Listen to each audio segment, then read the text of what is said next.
después tenemos esta noticia de Radar Austral, que es una de las últimas. Dice, Finlandia y Lituania planean comenzar a producir minas antipersonales. Esperen que voy a cambiar el banner, porque ahora sí empezamos con las secciones. Estamos en la parte de Rusia y la expansión de la OTAN, y justamente algo de esto tiene que ver. Abandonando la Convención de Ottawa, que lleva bastantes años. Ambos países sostienen que buscan resguardarse a sí mismos de una eventual agresión rusa.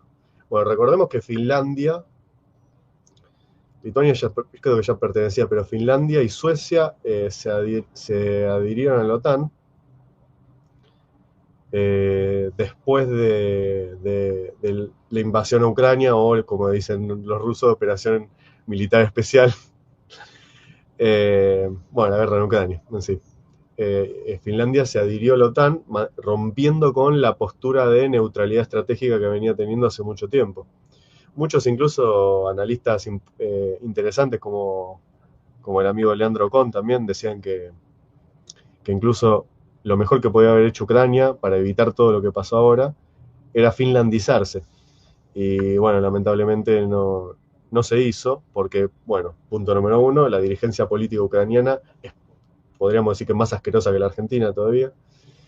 Es cómplice de haber sometido al pueblo a una guerra de pinzas entre la OTAN y Rusia, ¿no? Porque yo justamente, si bien puedo decir, como ya ustedes ya me conocen, varios de ustedes ya me conocen, saben que detesto la OTAN, me parece una organización mafiosa desde que se creó, pero yo tampoco soy prorruso.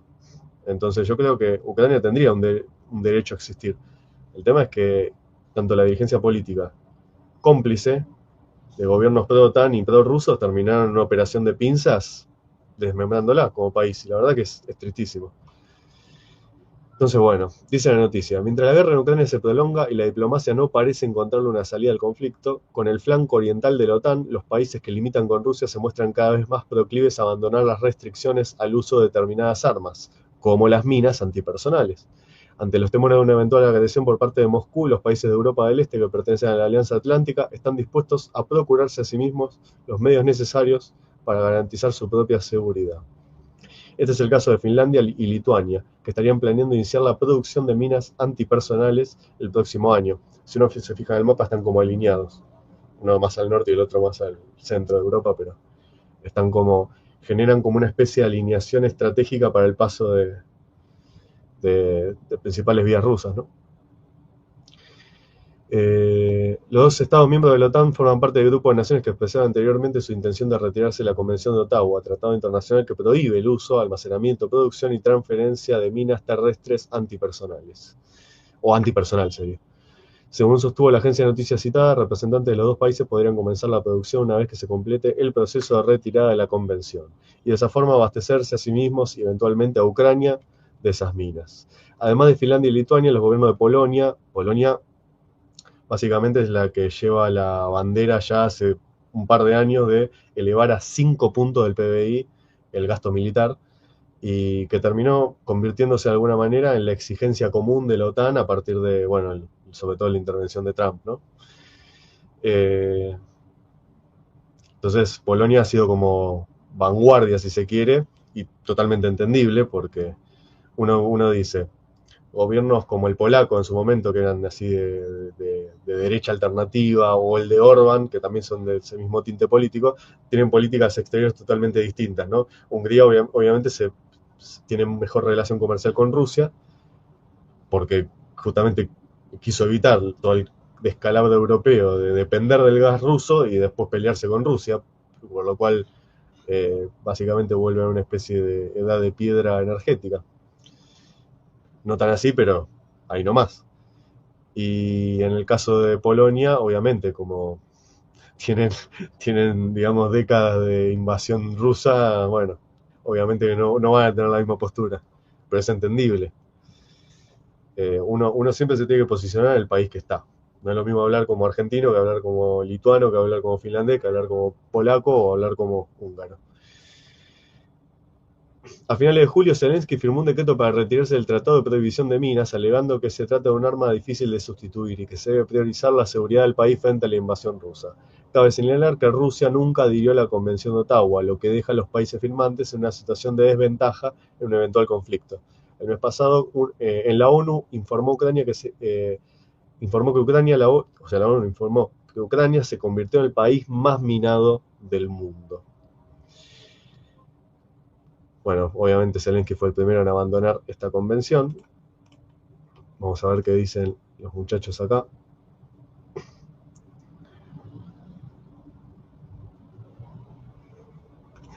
No quemes al líder, dice Flavio. La desnazificación de Ucrania. Bueno, es curioso eso, el tema de la desnazificación, porque por un lado está el batallón Azov, que el batallón Azov viene de antes del Euromaidán, o sea, el batallón Azov existe de antes. Y de hecho ya era financiado por la OTAN, y esto consta en actas del Congreso estadounidense, que fue financiado por el Congreso estadounidense, por la parte de Estados Unidos, desde las administraciones demócratas, gobiernos demócratas, en realidad administración está mal dicho, pero no importa. Y después, el recurso de la desnazificación es típico de Rusia, porque si vamos al caso, nazis hay de los dos bandos, inclusive el gran líder del Blackwater ruso, que era Prigozhin, ¿no? Del grupo Wagner, por algo se llama grupo Wagner, es decir, los que estaban con Prigozhin no eran precisamente demócratas liberales, ¿no? Dice acá, Drago, no hay mayor farsa que la OTAN. Sí, totalmente, desde que se creó es una organización paramilitar de poder privado que responde obviamente a todos los que fueron privatizando el poder a nivel mundial y que se han hecho de los grandes jerarcas de los perdedores de la guerra, básicamente, ¿no? Los emplearon para crear este tipo de monstruo de inteligencia y militar. Polonia el pasado lo impulsa, claro. La propaganda OTAN te vende que Ucrania está ganando la guerra porque Rusia perdió 800 tanques, que es poca cosa comparado con las más de 500.000 bajas que tiene. No, y sobre todo lo que vamos a ver ahora, ¿no? La producción armamentística de Rusia es lejos de ser despreciable, al contrario. El mismo secretario de la OTAN está advirtiendo que es imparable. No hay mucha diferencia entre un ucraniano y que un ruso, es como un argentino y un uruguayo. Yo, ahí difiere un poco, no es lo mismo. No es exactamente el mismo. De hecho, la composición de Ucrania, vos tenés del lado oriental, más bien házaro, del lado occidental tienen herencia más bien nórdica. Distinto es de los eslavos de Moscovia, o Moscú, como se le dice, ¿no? Al término moderno. Pues recordemos que la primera Rusia sale de Kiev, no de Moscú. De hecho, Moscovia era un reino aparte que luego de que toma la posta se termina convirtiendo en la nueva Rusia. Pero en sí el ruso original es de donde hoy es Ucrania. Inclusive dicen que el ucraniano no es un idioma, sino un dialecto rural del ruso. Sí, es que, claro, es que en realidad, sí, es que es un dialecto. A ver, Ucrania le pasa como Finlandia. Es un país que su idioma es un producto de dialectos combinados, o de idiomas y dialectos combinados. Finlandia, por ejemplo, es heredera del reino de Suecia, culturalmente, idiomáticamente, y después fue mezclando raíces de los Urales, que tiene que ver mucho con lo mongol, lo turco, y ahí forman el suomi, que es el idioma de ellos, ¿no? Como suena el finlandés. Yo en una escuela de ajedrez ucraniano y se entendían perfectamente con el ruso. Sí, entender se entienden, sí. A ver qué más tenemos. Creo que ya pasamos al tema ruso. Ah, bueno, acá tenemos este tweet lo había hecho la semana pasada. Este lo había rescatado a un día después de que hicimos el directo anterior. Después tengo otro tweet de la Ferriere, que es de hoy. Conviene ver los dos porque este habla del tema ruso y el otro habla del tema de Medio Oriente y el Cáucaso. Dice la Ferriere, hilo. Comenzamos el diario de reporte con análisis que no producen los medios ni la Academia Argenta. Ahí vamos. El incremento de los ataques con drones rusos sobre Ucrania. Mientras el Senado argento nos regala la enésima muestra de su precariedad intelectual, Ucrania está recibiendo un castigo brutal por parte de Rusia. El castigo se hace con centenares de lanzamientos de drones, lo que diariamente caen sobre blancos civiles y militares en diferentes zonas de Ucrania. Estos ataques rusos, a mi juicio, deben observarse en punto a los siguientes aspectos. En primer lugar, la afectación sobre la moral ucraniana de manera muy severa, según la BBC, cita la fuente, que Rusia hace meses, quizá poco más de 18 meses, alcanzó capacidad de desarrollo supongo que es unidades aéreas eh, vehiculares, ¿no? Pienso que es. Impensadas, dice, tema el que les he advertido varias veces, que mientras Ucrania puede ejecutar de vez en cuando acciones espectaculares, en modo alguno puede sostener acciones constantes en la profundidad de Rusia. Ese es un tema importante también, porque los medios principalmente occidentales se quedan con el tema de que Ucrania por ahí tiene alguna que otra hazaña importante, pero son esporádicas o son muy intermitentes. Esto también lo he explicado muchas veces, aunque el todólogo argento y los medios no lo comprenden. Las operaciones especiales de inteligencia, un tabú inaceptable para el progresismo argento. En la Argentina, donde la farsa ha imperado por décadas en los servicios de inteligencia, así como en la defensa, resulta imposible concebir la idea de operaciones especiales de inteligencia. Un país que tuvo tipos chapuceros al frente de la inteligencia, un país donde, violando todas las normas, el general Milani lo cita, conducía la inteligencia del país, me sancionarán por decir esto, un país donde al menos 2 veces hizo pública la lista completa de sus agentes encubiertos en el país y el mundo, eso es un escándalo. Eso es falto de toda seriedad y hemos tenido gobiernos, digamos, que han hecho esa barbaridad, la verdad que es imperdonable. Casi un acto de sedición. Un país donde la comisión bicameral que controla las actividades de la inteligencia puede poseer miembros que admiran a Venezuela, Nicaragua, Cuba o Irán. Sí, Parrilli, por ejemplo. En un país como por décadas ha sido la Argentina, el incentivo para colaborar con nosotros es bajísimo, y si vuelve el movimiento NACAM Pop y pasan los datos aportados a sus aliados de Irán, Cuba o Venezuela, ¿qué son las operaciones especiales de inteligencia del mundo serio y no en el farsesco? Son acciones encubiertas que se llevan a cabo fuera del propio territorio, con la finalidad de prevenir operaciones que puedan afectar la seguridad de un Estado. Las mismas cubren una amplia gama de acciones que van desde la obtención de información, el sabotaje, captura de individuos y hasta eliminación de enemigos. Esto que escribo y seguro sensibiliza la delicada mente del movimiento NACAM Pop, salvo cuando sus amados terroristas ejecutan atentados, es algo que a lo largo de décadas países como Estados Unidos, China, Rusia, Israel, Reino Unido, Francia, Alemania, Italia, España, India, Pakistán y hasta los idiotas de la bolivariana Venezuela desarrollan. 4. Ese tipo de acciones Argentina podría haber desarrollado en conjunto con otras naciones para afectar de alguna manera a quienes atacaron al país en el 92 y 94 contra elementos localizados en la triple frontera o en en otras zonas que resulten de interés. 5. Las operaciones especiales de inteligencia requieren de niveles de profesionalidad, liderazgos de altísimo nivel y capacidades tecnológicas propias, así como las que surgen de la interacción con otros países. 6. En la Argentina, la élite de papel higiénico y la predominante progresía no son capaces de entender que pese a las disputas imperantes a nivel global, hay un común denominador entre los países relevantes, el combate al terrorismo islámico. Eso cruza a Rusia, Estados Unidos, China, Israel y la India. Ojo al piojo, que dedican enormes esfuerzos para operar contra los mismos allí donde pueden hacerlo. Pero claramente, para la progresía que impera en la masa de la política argenta, este tipo de acciones son repugnantes e impensables. Siempre para nuestra progresía es mejor ser víctima indefensa que un Estado capaz de hacer pagar a quien lo agrede. Sí. Es una elección, la de ser irrelevantes, que optamos hace décadas. Nos ha ido genial siendo así. Siempre tendremos expertos como Agustín Rossi para darles la seguridad del país. Cierro acá. Brasil ha cometido, a mi juicio, un error geopolítico inmenso. Hemos hablado de esto muchas veces acá y en el programa de Nico Promancio por Neura. El error radica en apostar a que China ha vencido ya a Estados Unidos en la disputa estratégica. Esta decisión además la hace enfrentando a Estados Unidos frontalmente sin ser Brasil una gran potencia. Exacto. Es simplemente una potencia emergente regional. Y al revés de India, siquiera lo será a largo plazo. Todo esto es una enorme oportunidad para Argentina, pero cuidado. la élite política añora comportarse como Brasil.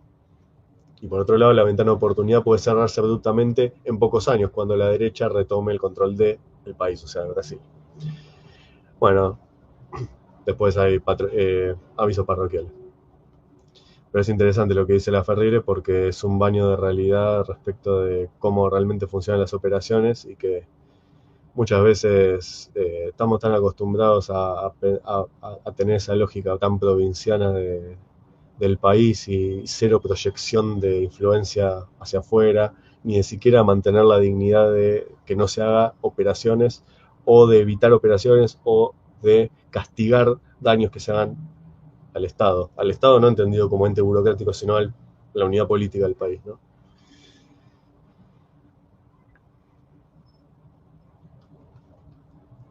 Así que eso es interesante lo que dice la Ferriere. Después tenemos acá una nota de The Guardian que dice mucho más de lo que esperábamos. Esta nota tiene más de un año, fíjense. La producción de armas rusa preocupa a los planificadores de guerra de Europa. Eso es lo que estábamos hablando. El mundo occidental, entre comillas, terminó de alguna manera subestimando la capacidad rusa de producción armamentista. Dice, Moscú ha intensificado enormemente su industria, lo que le ha dado ventajas en Ucrania, ha llevado a una redistribución de la riqueza. Una nota de Andrés Roth. Dice, a Ucrania se ha apresurado a obtener municiones, armas y equipos para su defensa. Rusia ha precedido un aumento masivo de la producción industrial en los últimos 2 años, que ha superado lo que muchos planificadores de defensa occidentales esperaban cuando Vladimir Putin lanzó su invasión. Se estima que el gasto total en defensa ha aumentado a 7,5 del PBI ruso. O sea, fíjense, es una torta de plata. Las cadenas de suministro han sido rediseñadas para asegurar muchos insumos clave y evadir sanciones. Esto también muchas veces lo charlamos con Fede, que es el tema de cómo Rusia ha hecho que las sanciones le pesen más a los europeos que a la misma Rusia. O sea, no es que no tuvieron ningún efecto en Rusia, negativo, pero las ha sabido sortear con bastante eficacia. ¿Por qué? Porque ya tenía cadena de suministro y de logística por el resto de Eurasia, digamos, ¿no? Y las fábricas que producen municiones, vehículos y equipos funcionan las 24 horas del día, a menudo en turnos obligatorios de 12 horas con doble tiempo extra, con el fin de sostener la maquinaria de guerra rusa en el futuro previsible. La transformación ha situado a la defensa en el centro de la economía rusa. Putin afirmó este mes que se habían creado 520.000 nuevos puestos de trabajo en el complejo militar industrial, que ahora emplea a unos 3,5 millones de rusos, o el 2,5% de la población, que creo que estamos hablando alrededor de 200 millones, que son los rusos. Es muy poca la población de Rusia para el territorio que tienen, ¿no? Los maquinistas y soldadores de las fábricas rusas que producen equipos de guerra ahora ganan más dinero que muchos gerentes de cuello blanco y abogados, según un análisis del Moscow Times de datos laborales rusos en noviembre. Putin visitó el jueves Uralvagonzavod, el mayor productor de tanques de batalla principales del país, donde los trabajadores se jactaron de haber sido uno de los primeros en establecer una producción de 24 horas del día, ¿no? El líder ruso prometió financiación para ayudar a capacitar a 1.500 empleados calificados adicionales para la planta. A medida que la guerra de Rusia en Ucrania se prolonga hacia su tercer año, ¿no? Estamos hablando que debe haber sido a finales de 2023. La enorme inversión rusa en el ejército, proyectada este año como la mayor como porcentaje de PBI de la Unión Soviética, ha preocupado a los planificadores de guerra europeos, que han dicho que la OTAN subestimó la capacidad de Rusia para sostener una guerra a largo plazo. Todavía no hemos visto dónde está el punto de quiebre de Rusia, dijo Mark Risic, subdirector del Departamento de Planificación de Políticas del Ministerio de Defensa de Estonia. Básicamente, un tercio de su presupuesto nacional se destina a la producción militar y a la guerra Ucrania. Pero no sabemos cuándo tendrá realmente un impacto en la sociedad, así que es un poco difícil decir cuándo terminará esto. Un indicador clave en la guerra de artillería ha sido la fabricación nacional de proyectiles, que los expertos estiman entre 2,5 y 5 millones de unidades al año. Risic calificó las tendencias de preocupantes y señaló que la producción podría superar los 4 millones de unidades en el próximo año o 2. La importación de más de 1 millón de proyectiles ya procedentes de Corea del Norte y un arsenal estratégico de millones de proyectiles proporcionan a Rusia un colchón adicional.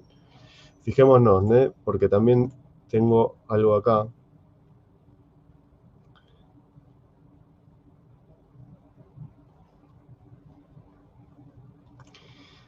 Dice, Damon Harriman, gracias por estar ahí, bienvenido. Dice, Rossi Massa ilustró son errores en la matrix política argentina cuya costa o coste no se hará visible años posteriores a su proceder y sean gravámenes que afectarán al país en el porvenir, a muy largo plazo.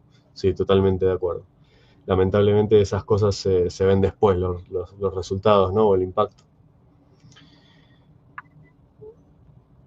Solo reacondicionan tanques soviéticos. No, no, producen ya. No, no, no es solamente reacondicionar tanques soviéticos. O sea, sí tienen muchos, pero eh, todos los Gopniks a las fábricas. Europa produce 2 balas por año, sin contar que está vaciando su arsenal para armar a Ucrania. Sí, sí, la verdad que Europa es todo menos estratégico. Por eso también hablo de la mafia de la OTAN, porque la OTAN no sirve a los europeos, solamente sirve a su propio poder privado. Sí, sí, eso puede ser. Y bueno, pero justamente tienen una producción común como para tener en esa zona, ¿no? Y no depender precisamente de la OTAN ni de los estándares de la OTAN. Eh, Acá tengo justamente algo que dijo ahora hace poco eh, Mark Rutte, que analiza el tema de cuál es la producción armamentística de Rusia. Vamos a verlo. Because simply, when you look what he spent during the Cold War, the levels. Esperen que le voy a sacar el graph, así se puede ver. We need to do more spending because simply, when you look what he spent during the Cold War, the levels were north of 3% generally, and the 2% we are now is absolutely not enough. When you look what Russia is producing now in 3 months, it's what the whole of NATO is producing from Los Angeles up to Ankara in a full year. And then Russia is not bigger than the Netherlands and Belgium combined as an economy. The two of you together is the Russian economy. And they are producing in 3 months what the whole of NATO is producing in a year. And don't forget, when you compare Russian numbers, that what you can buy in Russia for the same money is, of course, much more. Because they do not have our high salaries, they don't have our bureaucracy, they can move at a higher speed, and they have basically created a war economy, and their whole industry is now on a war footing. Fíjense que interesante, ¿no? Porque siempre se habla de lo liberal que es la Europa actual, o sea, como por lo menos que se defiende supuestamente el paradigma, ¿no? De la Europa del ordoliberalismo o el consenso de Washington liberal. Sin embargo, en lo que refiere a burocracia estatal, Rusia, digamos, tiene una carga estatal mucho menor, porque el punto más fuerte del Estado para Rusia tiene que ser lo militar, no la burocracia del Estado. Entonces es interesante como muchas veces los paradigmas son, a veces dice, dice más en la realidad que en el discurso. Eh, y justamente fíjense que dijo, desde Los Ángeles hasta Ankara, o sea, Ankara, la capital de Turquía, ¿no? Recordándonos un hecho de la realidad que siempre tratamos de puntualizar, que Turquía es OTAN.